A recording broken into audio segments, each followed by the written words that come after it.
আজকে আমরা আলোচনা করব প্রতিসাম্য রেখা কি। প্রতিসাম্য রেখা হচ্ছে যদি কোনো সরল রেখা বরাবর কোনো চিত্র ভাঁজ করলে তার অংশ দুটি সম্পূর্ণভাবে মিলে যায়। অর্থাৎ যেমন এখানে লক্ষ্য করি, যেমন এই চিত্রে এই একটি সরল রেখা আছে, এই সরল রেখা বরাবর যদি আমরা এই চিত্রটি কী করি, ভাঁজ করি, ভাঁজ করলে যদি এখানে কি বলা হয়েছে যে চিত্র ভাঁজ করলে তার অংশ দুটি সম্পূর্ণভাবে মিলে যায়। যেমন এখানে একটু লক্ষ্য করি, যখন আমরা এই সরল রেখা বরাবর এই চিত্রটি ভাঁজ করেছি তখন এইখানে এই যে দুটি অংশ রয়েছে এই দুইটি অংশ পুরোপুরি মিলে যায়। সেক্ষেত্রে এই সরলরেখাটিকে কী বলা হবে, প্রতিসাম্য রেখা। এখন আমরা দেখব যে সমবাহু ত্রিভুজের প্রতিসাম্য রেখা কয়টি। এখানে একটু লক্ষ্য করি যে সমবাহু ত্রিভুজের প্রতিসাম্য রেখা হচ্ছে, প্রথমে এই বরাবর একটু লক্ষ্য করি, আমরা যদি এই বরাবর ভাঁজ করি তাহলে এই পেলাম আমরা কয়টি, একটি। এবং এই বরাবর যদি ভাঁজ করি, একটু লক্ষ্য করি এই দুটি অংশ কিন্তু পুরোপুরি মিলে গেছে। যেহেতু এই দুটি অংশ পুরোপুরি মিলে গেছে এই পেলাম আমরা একটি। এবং এই বরাবর যদি ভাঁজ করি এই পেলাম আমরা কয়টি, একটি। যেহেতু এই দুটি অংশ পুরোপুরি কি মিলে গেছে, অর্থাৎ সমবাহু ত্রিভুজের প্রতিসাম্য রেখা হচ্ছে আমার তিনটি। ওকে, এখন আমরা একটু দেখব যে সমদ্বিবাহু ত্রিভুজের প্রতিসাম্য রেখা কয়টি। সমদ্বিবাহু ত্রিভুজের প্রতিসাম্য রেখা কয়টি, একটু লক্ষ্য করি। সমদ্বিবাহু ত্রিভুজের এই যে মধ্য বরাবর এখানে আমরা একটি রেখা অঙ্কন করেছি, এই বরাবর যদি আমরা ভাঁজ করি, এই বরাবর যদি আমরা ভাঁজ করি, একটু লক্ষ্য করি এই দুইটি অংশ পুরোপুরি মিলে যায়।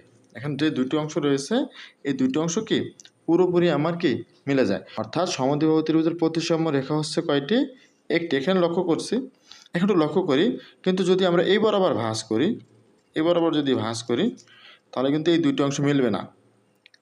আবার যদি এই বরাবর ভাঁজ করি তাহলে কিন্তু এই দুইটি অংশ কি মিলবে না।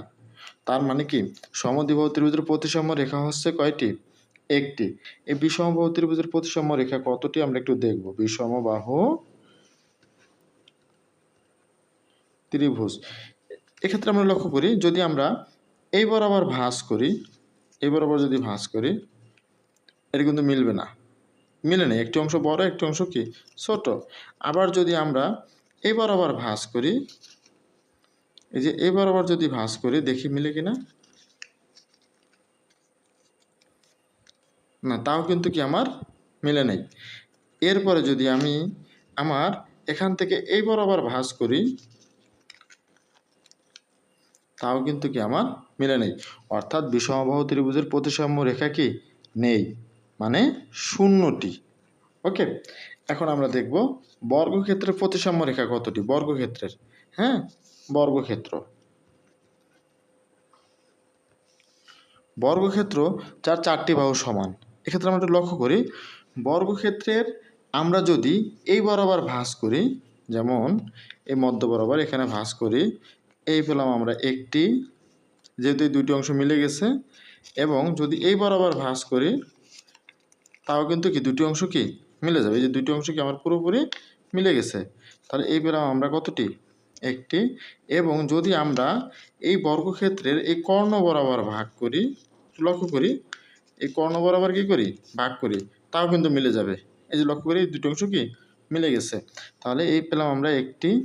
আবার যদি আমরা এই কর্ণ বরাবর ভাগ করি, যেমন এই কর্ণ বরাবর ভাগ করেছি, এখন আমরা যদি এই কর্ণ বরাবর ভাঁজ করি তাহলে এই ক্ষেত্রেই পেলাম কয়টি আমরা, একটি। তার মানে এর প্রতিসাম্য রেখা হচ্ছে কতটি, চারটি। ওকে, তাহলে সুষম পঞ্চভুজের প্রতিসাম্য রেখা হবে কতটি, পাঁচটি। সুষম ষড়ভুজের প্রতিসাম্য রেখা হবে ছয়টি। এখন আমরা দেখব সামন্তরিকের প্রতিসাম্য রেখা কয়টি। যেমন এখানে একটি সামন্তরিক রয়েছে, এই সামন্তরিকের একটু লক্ষ্য করি, যদি আমরা এটি সামন্তরিক, সামন্তরিকের ঠিক যদি আমরা মাঝ বরাবর ভাঁজ করি, এভাবে মাঝ বরাবর ভাঁজ করলে কিন্তু মিলবে না, এই যে এখানে দুইটি অংশ মিলে নাই। আবার যদি আমরা এক্ষেত্রে এই মাঝ বরাবর ভাঁজ করি, এই ক্ষেত্রেও কিন্তু কি মিলে নেই, এই যে দুইটি অংশ কি পরস্পর মিলে নেই। আবার যদি আমরা এই কর্ণ বরাবর ভাঁজ করি, তাও কিন্তু কি মিলে নেই। এভাবে আমরা যদি আবার এই কর্ণ বরাবর ভাঁজ করি,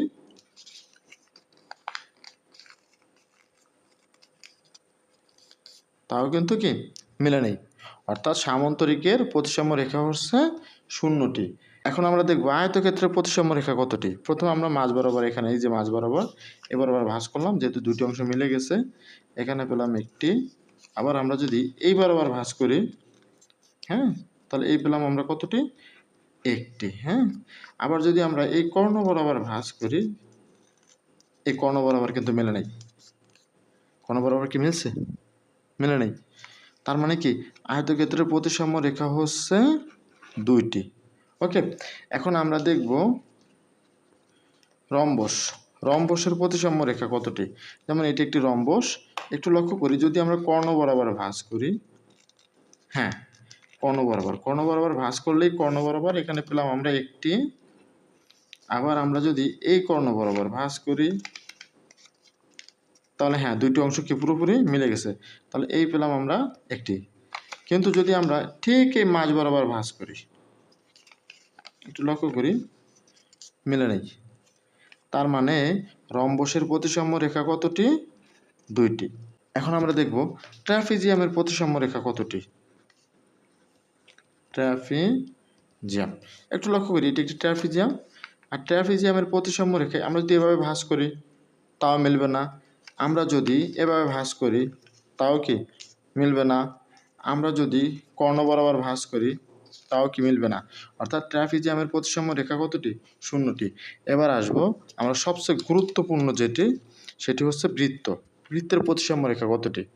একটু লক্ষ্য করি, বৃত্তের প্রতিসাম্য রেখা একটু আমরা যে বরাবর ভাঁজ করি, যেমন আমরা যদি এই সরল রেখা বরাবর ভাঁজ করি,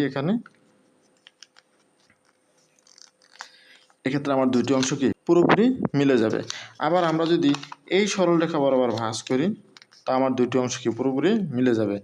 আমরা যদি এই সরল রেখা বরাবর ভাঁজ করি, তাও কি আমার দুটি অংশ পুরোপুরি মিলে যাবে। অর্থাৎ আমরা যে কোনো সরল রেখা বরাবর ভাঁজ করি না কেন, বৃত্তের দুটি অংশ পুরোপুরি মিলে যাবে। অর্থাৎ বৃত্তের প্রতিসাম্য রেখা হচ্ছে অসংখ্য। ওকে, এখন আমরা শিখব বর্ণের প্রতিসাম্য রেখা। যেমন এর প্রতিসাম্য রেখা কতটা, আমরা লক্ষ্য করি এ। এই একে যদি ঠিক আমরা এই বরাবর যদি ভাঁজ করি, ভাঁজ করলে দেখুন একটু এই অংশটুকু আর এই অংশটুকু কিন্তু পুরোপুরি মিলে যায়। তাহলে এর প্রতিসাম্য রেখা হচ্ছে একটি। একটু লক্ষ্য করি বি এর প্রতিসাম্য রেখা কতটি। বিকে যদি আমরা ঠিক এই বরাবর ভাগ করি, তাহলে এই অংশটুকু আর এই অংশটুকু পুরোপুরি মিলে যায়। তাহলে বি এর প্রতিসাম্য রেখা কতটি? একটি। অনুরূপভাবে যেমন এর প্রতিসাম্য রেখা কতটি, তাও কিন্তু কি একটি। এফ এর প্রতিসাম্য রেখা কতটি বলুন তো। এফকে যদি আপনি এভাবে ভাগ করেন, তাহলে কি দুটি অংশ মিলবে? মিলবে না তো। আবার যদি এভাবে ভাগ করেন, তাও কিন্তু কি মিলবে না। তাহলে এফ এর প্রতিসাম্য রেখা হচ্ছে 0টি। এইচ এর প্রতিসাম্য রেখা কতটি একটু লক্ষ্য করুন। এইচকে যদি আমরা ঠিক এই বরাবর ভাগ করে দেই, তাহলে এখানে আমরা পেয়েছি কতটি? একটি। আবার যদি আমরা ঠিক এই বরাবর ভাগ করি, তাও কিন্তু এই দুইটি অংশ কি পুরোপুরি মিলে যাবে। তাহলে এইচ এর প্রতিসাম্য রেখা হচ্ছে 2টি। আই এর প্রতিসাম্য রেখা কতটি? আইকে যদি আমরা ঠিক এই বরাবর ভাগ করি, তাও কিন্তু কি এই অংশ আর এই অংশ পুরোপুরি মিলে যাবে। আবার যদি আমরা ঠিক এই বরাবর ভাগ করি, তাও কিন্তু কি আমার এই অংশ আর এই অংশ কি পুরোপুরি মিলে যাবে। তাহলে আই এর প্রতিসাম্য রেখা হচ্ছে আমার 2টি। এক্স এর প্রতিসাম্য রেখা কতটি? তাও 2টি, এই বরাবর এবং এই বরাবর। ওকে, এম এর প্রতিসাম্য রেখা কতটি? এম এর প্রতিসাম্য রেখা হচ্ছে একটি। এন এর প্রতিসাম্য রেখা কতটি? এন এর প্রতিসাম্য রেখা একটু মনে রাখবেন যে এন এর প্রতিসাম্য রেখা নেই, মানে 0টি। ওকে, ও এর প্রতিসাম্য রেখা কতটি? ও এর প্রতিসাম্য রেখা হচ্ছে এই বরাবর এবং এই বরাবর। ওকে, আশা করি আজকের পর থেকে প্রতিসাম্য রেখা নিয়ে আপনাদের আর কোনো সমস্যা থাকবে না। এই ধরনের ভিডিও পেতে আমাদের পেজটি ফলো দিয়ে সাথেই থাকুন। ধন্যবাদ।